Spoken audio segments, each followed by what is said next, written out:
वैश्विक राजनीति के मंच पर एक बार फिर अमेरिका ने अपनी ताकत का ऐसा परिचय दिया कि दुनिया भर की अर्थव्यवस्थाओं में हलचल मच गई। राष्ट्रपति डोनाल्ड ट्रंप ने चीन पर एक ऐसा आर्थिक हमला बोलते हुए वहां से आने वाले हर सामान पर 125% टैरिफ लगाने की घोषणा कर दी।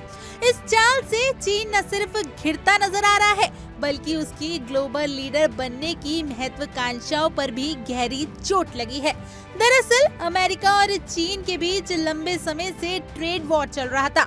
शुरुआत में अमेरिका ने चीन पर 104% टैरिफ लगाया था, जिसके जवाब में चीन ने भी अमेरिका पर 84% का पलटवार किया था। लेकिन अब ट्रंप ने अपनी रेसिप्रोकल टैरिफ नीति का आक्रामक इस्तेमाल करते हुए चीन के खिलाफ निर्णायक कदम उठा लिया है।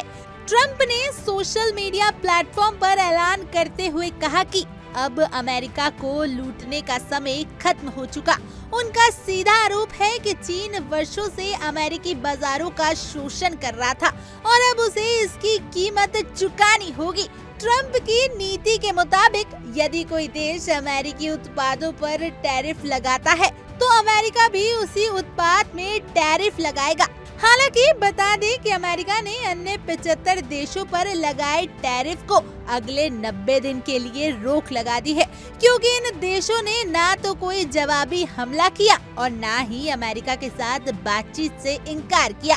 अमेरिका ने दावा किया था कि भारत समेत दुनिया के 50 देश उनसे टैरिफ को लेकर बात करना चाहते हैं, लेकिन चीन के लिए यह झटका दोहरे स्तर पर है। एक तरफ उसके सस्ते माल की आपूर्ति पर सीधा चोट लगी है तो दूसरी ओर उसकी निर्यात आधारित अर्थव्यवस्था को भारी नुकसान का सामना करना पड़ेगा।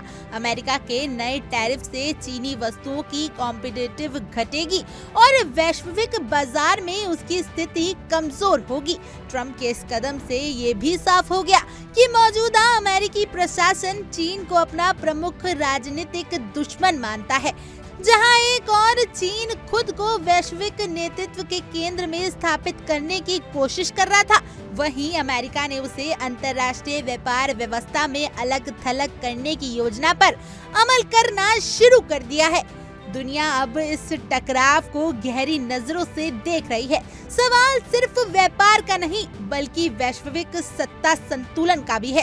आने वाले दिन ये तय करेंगे कि इस नई राजनीतिक जंग में कौन बाजी मारता है, अमेरिका का 125% टैरिफ वॉर या चीन की जवाबी रणनीति। Bureau report, India daily.